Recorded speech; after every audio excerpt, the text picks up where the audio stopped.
Jungle.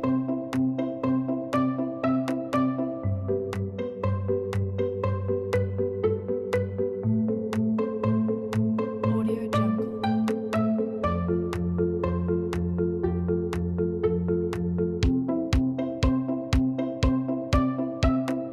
Audio Jungle.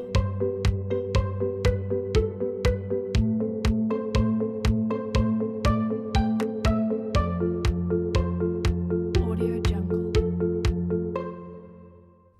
Assalamualaikum warahmatullahi wabarakatuh. Kami dari kelompok 2 akan mempresentasikan materi tentang fungsi-fungsi dari manajemen strategi, rekrutmen dan seleksi yang beranggotakan dengan saya sendiri, nama Lailatul Karimah, NIM 180810201003. Lalu ada teman saya, Dona Regista Anggraini dengan NIM 180810201148. Yang selanjutnya yaitu saya akan menjelaskan pengertian dari rekrutmen dan seleksi. Menurut Bogan Adam dan Rao tahun 2014, rekrutmen adalah proses mencari calon karyawan untuk melamar pada posisi yang kosong. Sedangkan seleksi adalah proses memilih calon yang tepat di antara para pelamar kerja. Rekrutmen yang tepat adalah prasyarat untuk memulai proses seleksi yang tepat. Dapat disimpulkan bahwa rekrutmen didefinisikan sebagai aktivitas dan proses pencarian sumber daya manusia untuk bekerja pada posisi yang dibutuhkan dalam waktu perusahaan atau organisasi. Rekrutmen dilakukan dengan motivasi, kemampuan, keahlian, dan pengetahuan dengan posisi tersebut. Sedangkan untuk seleksi dapat ditarik kesimpulan adalah suatu proses mengidentifikasi dan memilih pelamar dari sekelompok pelamar lainnya dengan melihat kriteria dan kecocokan pelamar dengan jabatan atau posisi yang dibutuhkan oleh suatu perusahaan. Selanjutnya yaitu tujuan rekrutmen dan seleksi. Tujuan rekrutmen menurut Shimamura tahun 1997, rekrutmen dilakukan dengan berbagai tujuan yang ingin dicapai. Di antaranya untuk memikat sekumpulan besar pelamar kerja sehingga organisasi akan mempunyai kesempatan yang lebih besar untuk melakukan pemilihan terhadap calon-calon pekerja yang dianggap memenuhi standar kualifikasi organisasi. Yang kedua yaitu tujuan pasca pengakuan adalah penghasilan karyawan-karyawan yang merupakan pelaksana-pelaksana yang baik dan akan tetap bersama dengan perusahaan sebagai jangka waktu yang masuk akal. Yang ketiga, upaya-upaya perekrutan hendaknya mempunyai efek leburan, yakni citra umum organisasi haruslah menanjak dan bahkan pelamar-pelamar yang gagal haruslah mempunyai kesan-kesan positif terhadap perusahaan. Yang berikutnya yaitu tujuan seleksi. Selain untuk memilih pelamar, seleksi juga memiliki tujuan lainnya, yaitu memperoleh tenaga kerja dengan kapasitas dan kompetensi yang sesuai dengan pekerjaan yang akan didapatkannya dalam suatu posisi atau jabatan pada perusahaan tersebut. Yang kedua yaitu membuat prediksi atau perkiraan yang akurat sebagai pelamar.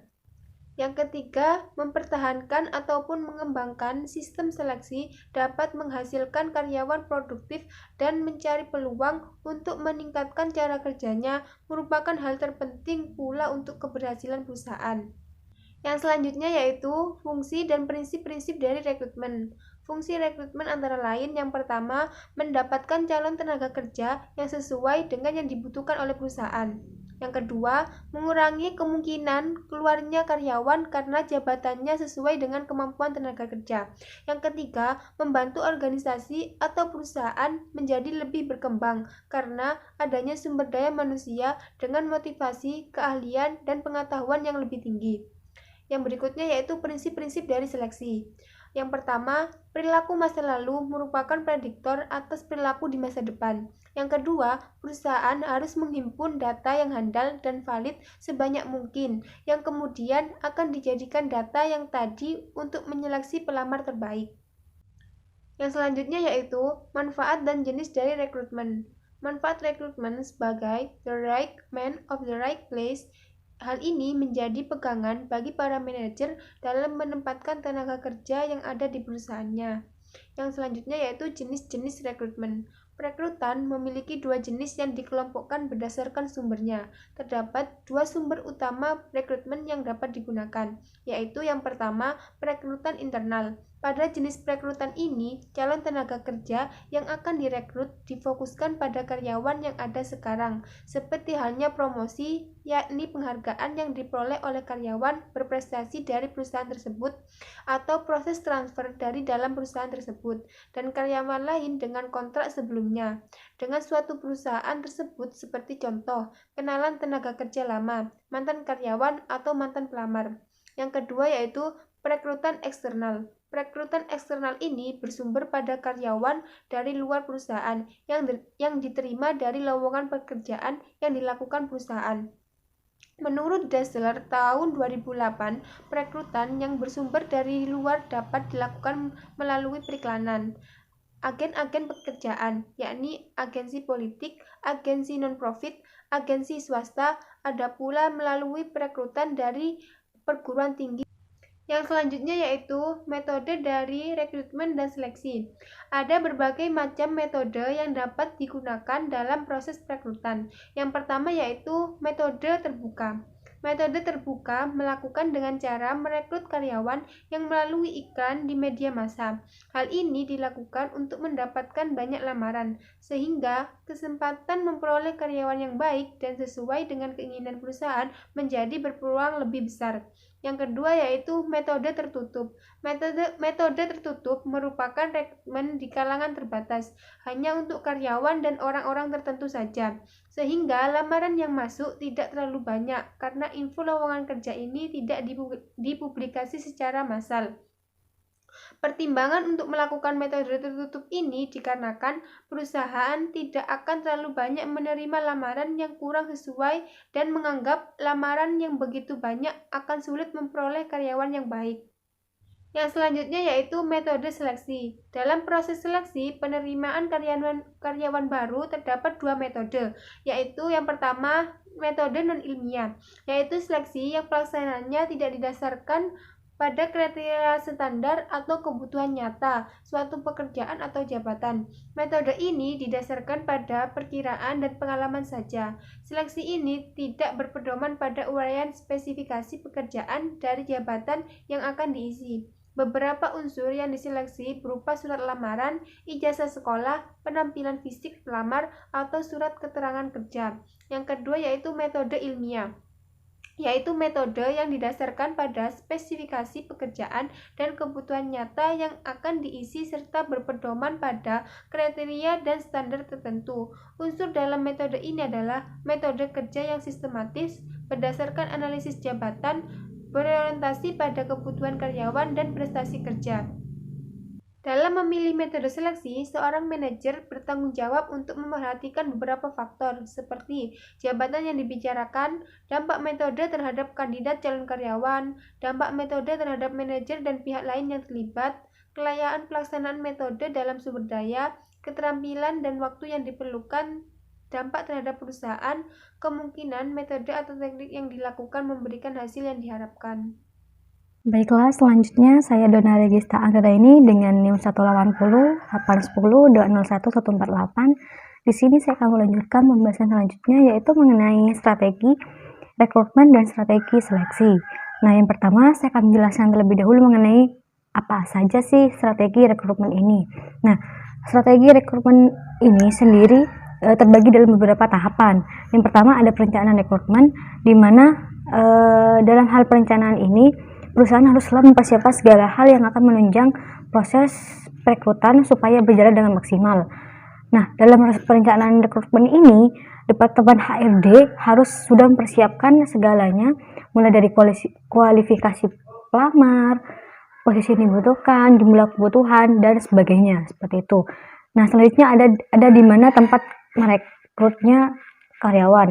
Nah, untuk mendapatkan karyawan yang memiliki kualifikasi terbaik, perusahaan organisasi tersebut harus mencari kandidat di dalam wilayah yang bisa diprediksi penuh dengan calon kandidat potensial. Nah, walaupun pasar tenaga kerja lokal merupakan tempat terbaik untuk mulai upaya perekrutan, akan tetapi jangan lupakan juga perekrutan regional ataupun nasional yang bisa saja dilakukan untuk beberapa posisi tertentu seperti itu. Yang ketiga ada posisi masuk. Nah, salah satu keputusan dalam strategi rekrutmen karyawan lainnya adalah mengetahui di mana posisi masuk pertama kali yang seharusnya di dalam hierarki organisasional itu perlu diketahui kalau posisi masuk pertama kali biasanya akan ada di lapisan bawah sekali dari sebuah perusahaan atau instansi, misalnya saja seperti posisi produksi atau bagian operasional seperti itu. Nah, yang keempat ada pencarian pelamar. Setelah perencanaan telah dianggap matang dan strategi rekrutmen karyawan telah disusun dengan rapi, maka aktivitas rekrutmen yang sesungguhnya bisa mulai dijalankan. Untuk prakteknya, pencarian pelamar ini dapat menggunakan metode rekrutmen tradisional dengan menggunakan iklan media juga seperti surat kabar, televisi, koran, ataupun media poster dan lainnya seperti itu. Selanjutnya yang kelima yaitu memikat pelamar. Nah, salah satu komponen utama dalam strategi rekrutmen ini dengan merencanakan memikat para pelamar kerja yaitu dalam kondisi tertentu, di mana terkadang perusahaan atau instansi akan menemui kesulitan dalam memikat orang-orang yang dibutuhkan, khususnya posisi karyawan ahli. Nah, untuk memperkuat upaya rekrutmen sendiri itu, perusahaan atau instansi perlu menentukan daya tarik atau bujukan efektif yang ditawarkan. Baiklah, selanjutnya saya akan menjelaskan mengenai strategi seleksi. Nah, menurut Campbell, pada tahun 1970 terdapat 6 strategi seleksi yang didasarkan penggunaan dari metode mekanikal maupun klinikal dalam mengumpulkan dan mengolah data. Yaitu diantaranya terdiri dari yang pertama ada interpretasi profil, yang kedua ada statistikal murni, yang ketiga ada klinikal murni, yang keempat ada pengharkatan perilaku, yang kelima ada gabungan klinikal, dan yang keenam ada gabungan. Selanjutnya saya akan menjelaskan mengenai proses rekrutmen dan seleksi. Nah, di dalam rekrutmen ini terdiri dari beberapa tahapan proses dalam merekrut karyawan. Yang pertama ada identifikasi kebutuhan akan suatu posisi, yang kedua ada merencanakan perekrutan, yang ketiga ada publikasi pengumuman perekrutan, dan yang keempat ada memproses lamaran. Seperti itu. Nah, untuk yang proses seleksi juga ada beberapa tahapan. Yang pertama ada screening lamaran atau berkas, yang kedua ada tes mengisi formulir lamaran, yang ketiga ada tes kemampuan dan pengetahuan, yang keempat ada tes dexterity, yang kelima ada tes daya tahan fisik, dan yang keenam ada wawancara, ketujuh ada pemeriksaan kesehatan, kedelapan ada pengecekan referensi, dan yang terakhir ada laporan hasil seleksi. Selanjutnya saya akan menjelaskan mengenai faktor yang mempengaruhi seleksi. Nah, faktor yang mempengaruhi seleksi ini terdapat beberapa faktor yang mempengaruhinya.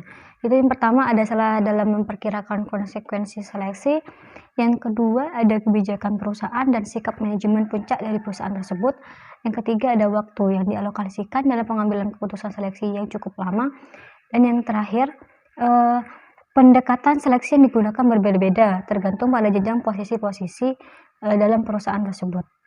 Baiklah, selanjutnya saya akan menjelaskan bagaimana sih hambatan dan evaluasi dalam rekrutmen. Nah, di sini ada dua hambatan, yaitu yang pertama ada karakteristik organisasional.